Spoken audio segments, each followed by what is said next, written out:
আল্লাহ পাকের কাছে যে চারটা বাক্য পছন্দনীয়, দ্বিতীয় বাক্যটি হলো আলহামদুলিল্লাহ। জোরে বলেন কি? আলহামদুলিল্লাহ। এই আলহামদুলিল্লাহ আল্লাহ রাব্বুল আলামিন আমাদের আদি পিতার নাম কি? আদম আলাইহিস সালাম। এই আদম আলাইহিস সালামকে তৈরি করার পরে, সৃষ্টি করার পরে উনি হাসি দিলেন। কি দিলেন? আল্লাহ রাব্বুল আলামিন আদমকে লক্ষ্য করে বললেন, আদম আলহামদুলিল্লাহ বলো। কি বলো? দেখছেন আলহামদুলিল্লাহ কই থেকে আসলো জানা হলো আপনাদের? কে শিখাইয়া দিল? আদম কি করলেন? উত্তরে আল্লাহ বললেন এটা বলো। ফেরেশতারা বলে এতদিন আমরা বলে আসছি সুবহানাল্লাহ সুবহানাল্লাহ, এই বাক্যটা ভালো লাগছে এই জন্য কি বলছে সুবহানাল্লাহ। নতুন একটা বাক্য শুনলাম, বাক্যটা হলো আলহামদুলিল্লাহ। আজ থেকে সুবহানাল্লাহর সাথে অ্যাড করলাম, যোগ করলাম আলহামদু। কয়টা বাক্য হলো? সুবহানাল্লাহি ওয়ালহামদুলিল্লাহ।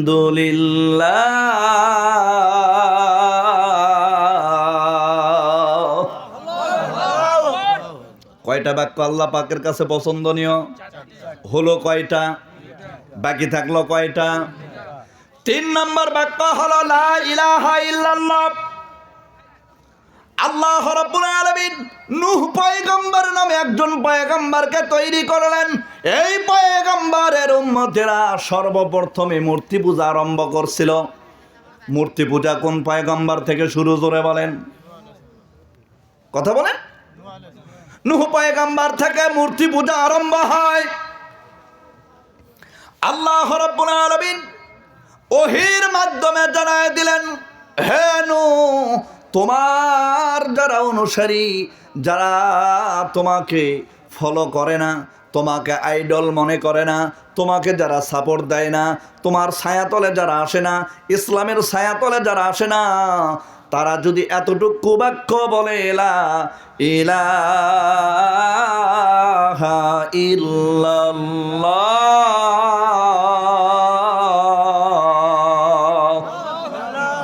আমি আল্লাহ তাআলা মাফ করে দেব। আমি আল্লাহ তাআলা যারা ইসলাম ধর্ম গ্রহণ করে নাই, এরা যদি মূর্তি পূজা যারা করে, এরা যদি একবার বলে লা ইলাহা ইল্লাল্লাহ, আমি আল্লাহ রাব্বুল আলামিন তাদের জীবনের সমস্ত গুনাহ খাতা মাফ করে দেব। সুবহানাল্লাহ। কয়টা বাক্য হলো? ফেরেশতারা বলল এত ভারী চমৎকার বাক্য এতদিন জেনে এসেছি আমরা সুবহানাল্লাহ, অ্যাড হয়েছে আলহামদুলিল্লাহ। এখন একটা নতুন বাক্য শুনলাম, যে বাক্যর নাম হলো লা ইলাহা ইল্লাল্লাহ।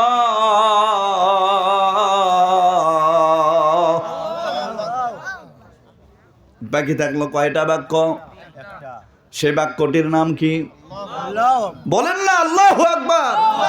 ইসকা মানা ইয়া হাই, আল্লাহ সবচেয়ে বড় হাই, আল্লাহ সবচেয়ে বড়। এই কথা যে ব্যক্তি বলবে, অর্থাৎ আল্লাহু আকবার যারা বলবে, আল্লাহ পাক দুনিয়ায় আখিরাতে তাদের ইজ্জত আর সম্মান বাড়ায়া দেবে। সুবহানাল্লাহ।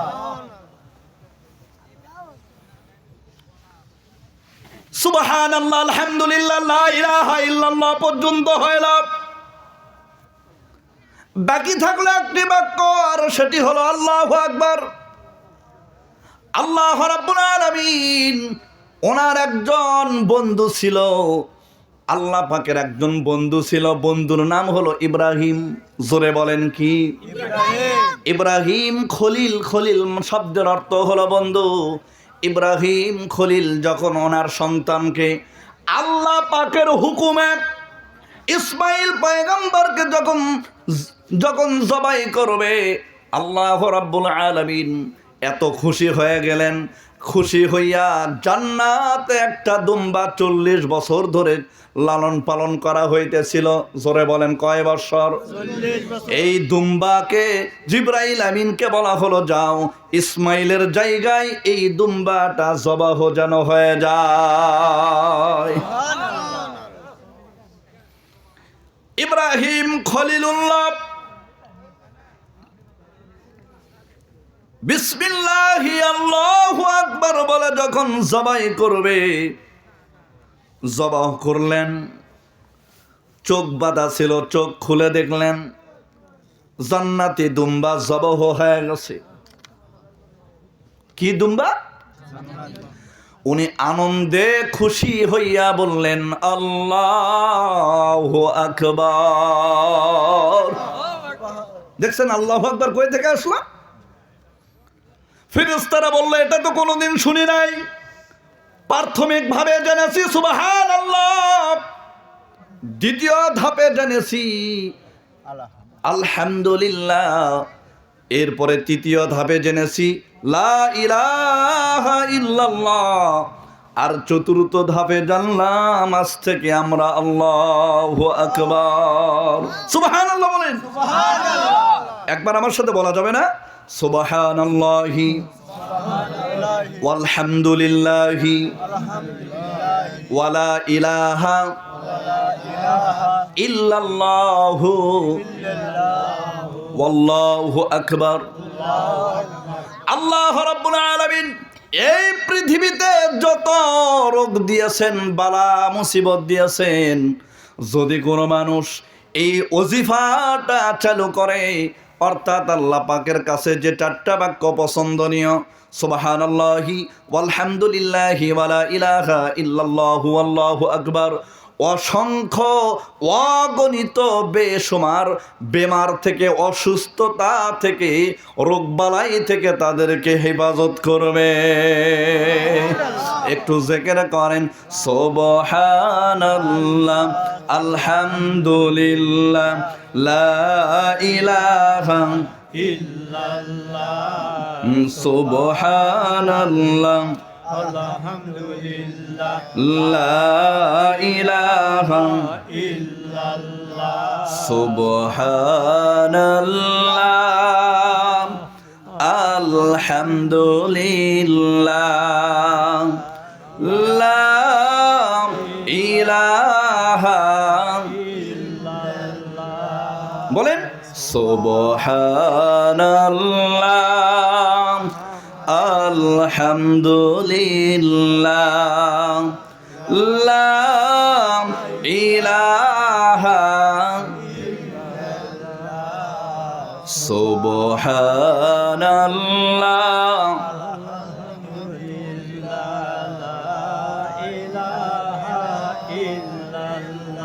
তুমি বাঁচাও তুমি মারো অবিরত ক্ষমা কর, তুমি বাঁচাও তুমি মারো অবিরত ক্ষমা কর, ধরার যে জন তাকেই ধর, ধরার যে জন তাকেই ধর, তোমার মুঠোয় সবই আল্লাহ সুবহান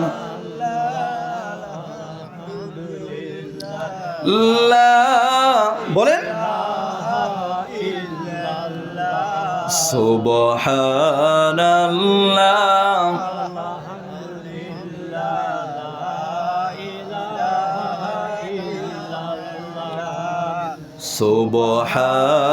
সুবহানাল্লাহ লা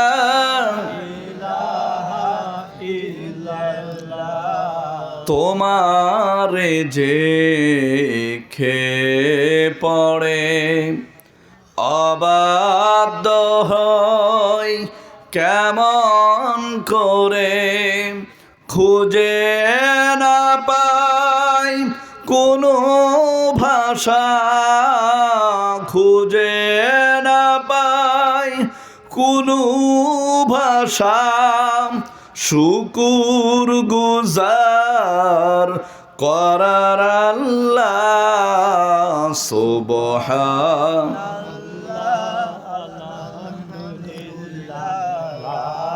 ইলাহা সুবহানাল্লাহ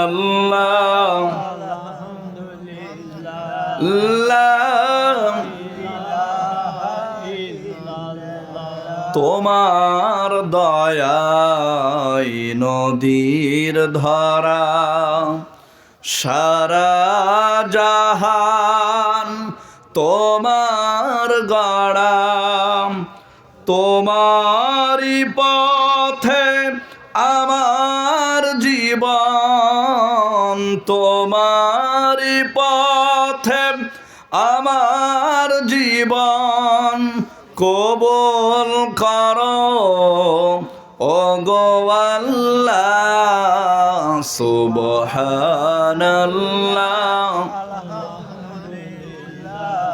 লা ইলাহা সুবহানাল্লাহ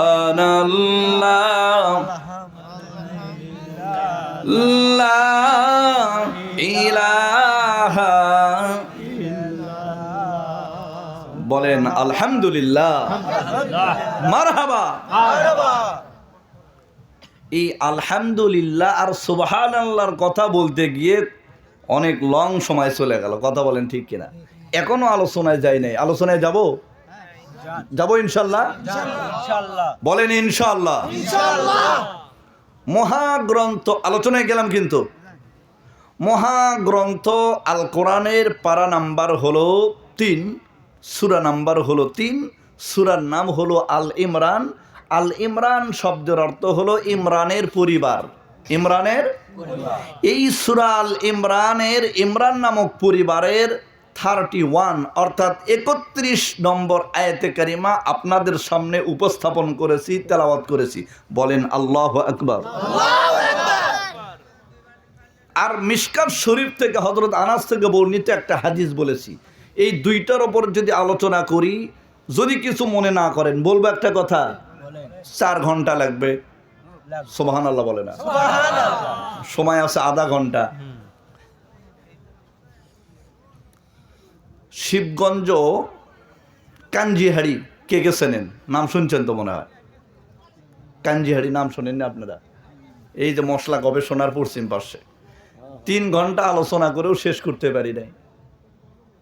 তাহলে এই আধা ঘন্টায় যদি ভেতরে প্রবেশ করি, কি শেষ করব, কি শুরু করব? সুবহানাল্লাহ বলে না। তবে যতটুকু বলা যায় বলার চেষ্টা করব ইনশাআল্লাহ।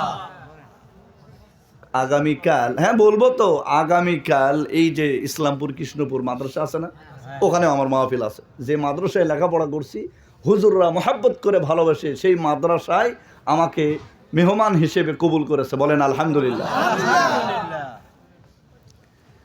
এরপর এই পাশে আছে 31শে জানুয়ারি, এই পাশে আপনাদের অনেকের পরিচিত, আমি এই পাশে বেশ কয়েকটা মাহফিলে আসছি। তো যাই হোক, আমি আধা ঘন্টার সময় যতটুকু পারা যায় নাকি, বলেন ইনশাআল্লাহ। আল্লাহ তাআলা বলেন, খুব মনোযোগ, অ্যাটেনশন প্লিজ। এই সূরা আল ইমরানের 31 নম্বর আয়াতে কারিমার ভেতরে আল্লাহ রাব্বুল আলামিন বলেন, হে নবী আপনি বলুন, যদি তোমরা আল্লাহ তাআলাকে ভালোবাসো তবে আমার অনুসরণ করো। কার অনুসরণ? খুব মোহাব্বতে, খুব ভালোবেসে, খুব মনোযোগ দিয়ে কথা শোনেন, বুঝবেন ইনশাল্লাহ। যদি তোমরা আল্লাহকে ভালোবাসতে চাও তাহলে আমার অনুসরণ করো, অর্থাৎ রাসূলের অনুসরণ করো, তাহলে আল্লাহকে ভালোবাসা হয়ে যাবে। সুবহানাল্লাহ। যদি তোমরা, আল্লাহ বলতেছে, আমাকে ভালোবাসতে চাও, কাকে অনুসরণ করো? রাসূলকে অনুসরণ করলে আল্লাহকে ভালোবাসা হবে। সাথে সাথে এই রাসূলকে ভালোবাসার কারণে, অনুকরণ করার কারণে আমি তোমাদের গুনাহ খাতা মাফ করে দেই। সুবহানাল্লাহ। কারণ আমি অতি ক্ষমাশীল, পরম দয়ালু। সুবহানাল্লাহ। সুবহানাল্লাহ। রাসূলকে মহব্বত করবেন তো? ইনশাআল্লাহ। রাসূলকে ভালোবাসবেন তো? ইনশাআল্লাহ। যদি রাসূলকে ভালোবাসেন, মহব্বত করেন, তাহলে হাসরের ময়দানে আমাদের জন্য সুপারিশ করবেন। কথা বলেন ঠিক কিনা? ঠিক। আল্লাহ রাব্বুল আলামিন এই পৃথিবীতে যতগুলি পয়গম্বর পাঠিয়ে দিয়েছেন, সংখ্যা কত? আল্লাহ তাআলা এই পৃথিবীতে কতজন নবী রাসূল পাঠাইছেন? 1,24,000 মতান্তরে বেশি। হ্যাঁ, অগণিত। রাসূল পাঠাইছেন 313 জন। জোরে বলেন কয়জন? 313 জন। নবী কতজন? আল্লাহ ছাড়া কেউ জানে না। আল্লাহ রাব্বুল আলামিন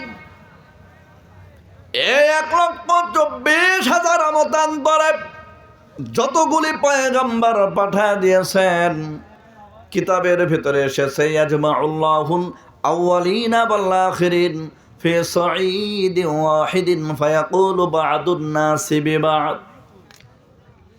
হাশরের ময়দানে সমস্ত মানুষকে যখন একত্রিত করা হবে, মহা বিপদের দিনে মানুষ ঘুরপাক খাবে, এক স্থান থেকে আর এক স্থানে যাবে।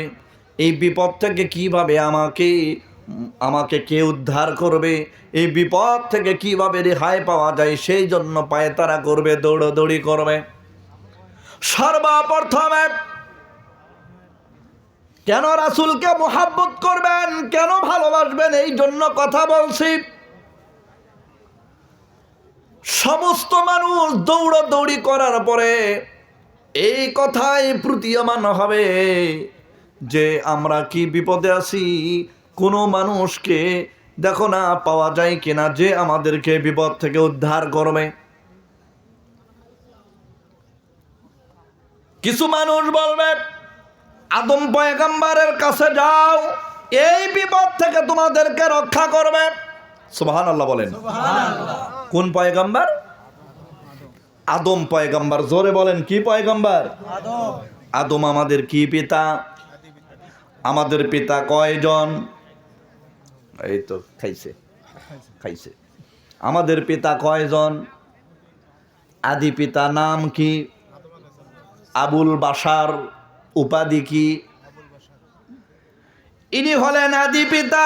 পিতা কয়জন শুনিয়া নেন। 1 নম্বর হলো আদি পিতা, ওনার নাম হলো আদম পয়গম্বর। 2 নম্বর হলো জাতির পিতা, ওনার নাম হলো ইব্রাহিম খলিলুল্লাহ। পিতা কয়জন হলো? 3 নম্বর হলো রোহানি পিতা, উনি হলেন আমাদের নবী, নবীদের নবী, রাসূলদের রাসূল, শ্রেষ্ঠ পয়গম্বর জনাবে মুহাম্মদুর রাসূলুল্লাহ সাল্লাল্লাহু আলাইহি ওয়াসাল্লাম। কয়জন পিতা হলো? 4 নাম্বার হলো আমাদের জন্মদাতা পিতা। পিতা কয়জন হলো? আদি পিতা, জাতির পিতা, রুহানি পিতা আর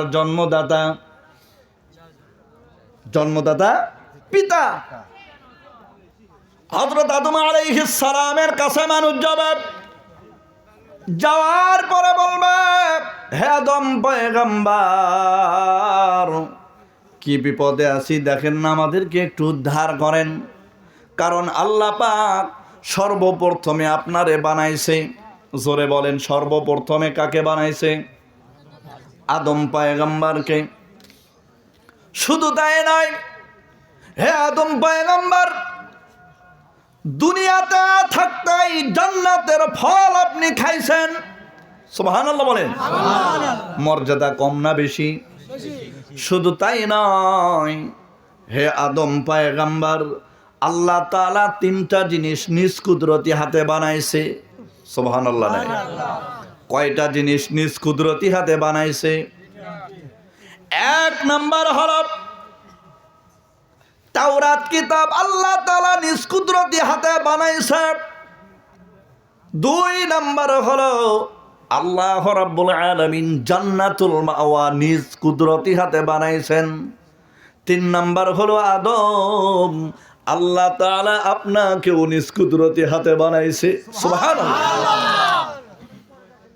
কয়টা জিনিস আল্লাহ তাআলা নিজ কুদরতি হাতে বানাইছে? 1 নাম্বার তাওরাত কিতাব, 2 নাম্বার জান্নাতুল মাওয়া, 3 নাম্বার আদম পয়গম্বর। হ্যাঁ আদম পয়গম্বর, এই হাসরের ময়দানে আমরা কি বিপদে আছি দেখেন না, মেহেরবানি করে আমাদেরকে একটু উদ্ধার করেন। আমাদেরকে একটু বাঁচান, কেননা এই মহা মুসিবতের সময়ে আপনি ছাড়া কেউ আমাদেরকে উদ্ধার করতে পারবে না। কারণ নিজ কুদরতি হাতে বানাইছে, কারণ জান্নাতের ফল দুনিয়াতেই আপনি খাইছেন, কারণ আল্লাহ রাব্বুল আলামিন সর্বপ্রথম আপনাকে বানাইছে। সুবহানাল্লাহ বলেন। আদম আলাইহিস সালাম বলবে, আমার দ্বারা সম্ভব নয়, আমি আদম পয়গম্বর তোমাদেরকে সুপারিশ করতে পারবো না।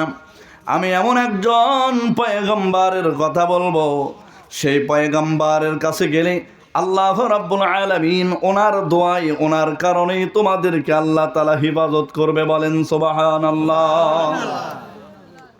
আদম আলাইহিস সালাম যখন এই কথা বলবে আদম, আল্লাহ তাআলা আপনাকে এত মর্যাদা দিয়েছেন যে সর্বপ্রথম ফজরের নামাজ আপনি পড়েছেন। সুবহানাল্লাহ বলেন। সর্বপ্রথম ফজরের নামাজ কোন পয়গম্বর? জোহরের নামাজ আজকে শুনে নেন, মনোযোগ দিয়ে শুনবেন তো ইনশাল্লাহ। ফজরের নামাজ সর্বপ্রথম আদম পয়গম্বর পড়েছেন। সুবহানাল্লাহ। জোহরের নামাজ সর্বপ্রথম ইব্রাহিম খলিলুল্লাহ পড়েছে। আসরের নামাজ সর্বপ্রথম ইউনুস পয়গম্বর পড়েছে। মাগরিবের নামাজ ইয়াকুব পয়গম্বর পড়েছে। ঈসার নামাজ সর্বপ্রথম মুসা কালিমুল্লাহ পড়েছে। কেন পড়েছে যদি বলি 1 ঘন্টা সময় লাগবে, ওই দিকে যাব না, আদম পয়গম্বরের কথাটাই বলি। আদম পয়গম্বরকে বলবে, আদম পয়গম্বর সর্বপ্রথমে আপনি ফজরের নামাজ পড়েছেন। বলে কিভাবে? আল্লাহ তাআলা যখন জান্নাত থেকে দুনিয়াতে আদম পয়গম্বরকে পাঠিয়ে দিলেন, উনি রাতের অন্ধকার দেখে কান্নাকাটি শুরু করে দিলেন।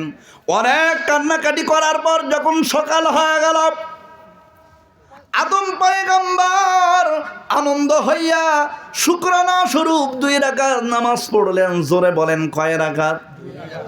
এই 2 রাকাত নামাজ আল্লাহ পাকের কাছে এত পছন্দনীয় হলো যে আল্লাহ তাআলা উম্মতে মুহাম্মাদের উপরে ওই 2 রাকাত নামাজটা ফরজ নামাজ রূপান্তরিত করে দিলেন। যারা এই ফজরের নামাজ জামাতের সাথে আদায় করবে, কবর আর হাসরের অন্ধকার থেকে আল্লাহ পাক তাদেরকে হেফাজত করবে। নামাজ পড়বেন তো ইনশাল্লাহ? নামাজ পড়বেন তো ইনশাল্লাহ? এই জন্য কবি বলেন, পড়লে নামাজ রাখলে রোজা, আল্লাহ রাসূল পাবে সজা।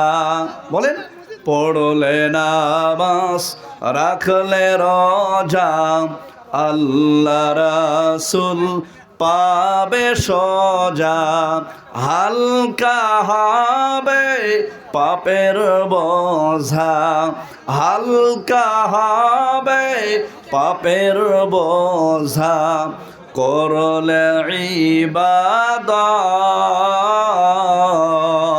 পাবে তুমি রোজ হাসরে প্রতিদানে জান্নাত, প্রতিদানে জান্নাত। বলেন মারহাবা। নামাজ পড়লে কোথায় যাবেন?